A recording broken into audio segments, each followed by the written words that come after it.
ಇವತ್ತು ಭಾಳ ವಿಶೇಷವಾದಂಥ ದಿವಸ ರಥಸಪ್ತಮಿಯ ನಾಡಿನಾದ್ಯಂತ ಅನೇಕ ರಥಗಳು ದೇವರ ಆರಾಧನೆ ನಡೆಯುವಂಥ ಸಂದರ್ಭದಲ್ಲಿ ಈ ಒಂದು ಮುನೇಶ್ವರ ಸ್ವಾಮಿ ಮತ್ತು ಗಣಪತಿಯ ಚೌಡೇಶ್ವರಿ ತಾಯಿ ಮತ್ತು ದಾಸೋಹ ಭವನದ ಏನಿವತ್ತು ಭೂಮಿ ಪೂಜೆ ಆಗಿದೆ. ಮತ್ತು ಧಾರ್ಮಿಕ ಕ್ಷೇತ್ರಗಳು ನಮ್ಮ ಭಾರತ ಇತಿಹಾಸ ಪರಂಪರೆಗಳಲ್ಲಿ ತನ್ನದಂಥ ವೈಶಿಷ್ಟ್ಯ ವಿದ್ಯಮಾನಗಳನ್ನು ಕಂಡಂಥ ದೇಶ ಭಾರತ ದೇಶ.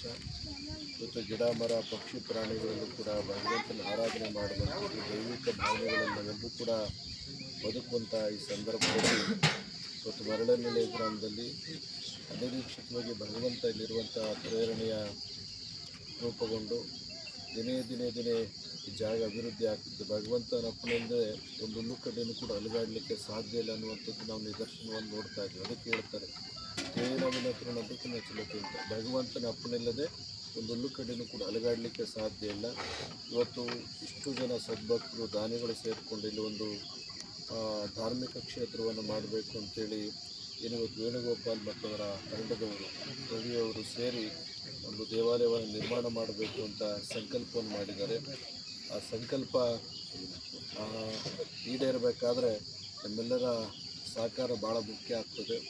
ಅದಕ್ಕೆ ಒಂದು ಮಾತು ಹೇಳ್ತಾರೆ, ಅನ್ಯಕ್ಷೇತ್ರ ಕೃತಂ ಪಾಪಂ ಪುಣ್ಯಕ್ಷೇತ್ರ ವಿನಶ್ಯತೆ ಅಂತ. ಬೇರೆ ಬೇರೆ ಕ್ಷೇತ್ರಗಳಲ್ಲಿ ಮಾಡಿ ಬಂದಂಥ ಪಾಪಕರ್ಮಗಳು ಇಂಥ ಪುಣ್ಯಕ್ಷೇತ್ರದಲ್ಲಿ ನಾಶವಾಗ್ತವೆ ಅಂತೇಳಿ ನಾವು ಎರಡನ್ನು ಅರ್ಥ ಮಾಡ್ಕೋಬೇಕು. ಇಲ್ಲ ಬಿಟ್ಟು ಹೋಗ್ಬೇಕು, ಇಲ್ಲ ಕೊಟ್ಟು ಹೋಗ್ಬೇಕು. ಎರಡನ್ನಷ್ಟೇ ನಾವು ಜೀವನದಲ್ಲಿ ಅಳವಡಿಸ್ಕೊಂಡ್ರೆ ನಮ್ಮ ಬದುಕು ಸಾರ್ಥಕತೆ ಆಗುತ್ತೆ ಅನ್ನುವಂಥದ್ದನ್ನು ನಾವೆಲ್ಲರೂ ಕೂಡ ಮನಗಂಡು ದೇವಸ್ಥಾನ ಆದಷ್ಟು ಬೇಗ ಜೀರ್ಣೋದ್ಧಾರ ಆಗಲಿ, ನಾವೆಲ್ಲರೂ ಕೂಡ ಅದರ ಕುಂಭಾಭಿಷೇಕವನ್ನು ಕೂಡ ಕಣ್ತುಂಬಿಕೊಳ್ಳುವಂಥ ಅವಕಾಶ ಭಗವಂತ ನಿಮ್ಮೆಲ್ಲರೂ ಕೂಡ ಕರುಣಿಸಲಿ ಅಂತೇಳಿ ಇದ್ರ ಜೊತೆಗೆ ಏನಿವತ್ತು ಇಲ್ಲಿ ಬರುವಂಥ ಭಕ್ತರಿಗೆ ಯಾತ್ರಾರ್ಥಿಗಳಿಗೆ ದಾಸೋಹ ಭವನ ಇರ್ಬೋದು ಅಥವಾ ಅತಿಥಿ ನಿಲಯಗಳನ್ನು ನಿರ್ಮಾಣ ಮಾಡುವಂಥ ಒಂದು ಕಾಯ್ದೆ ಕೂಡ ಇವತ್ತು ಚಾಲನೆ ಆಗಿದೆ.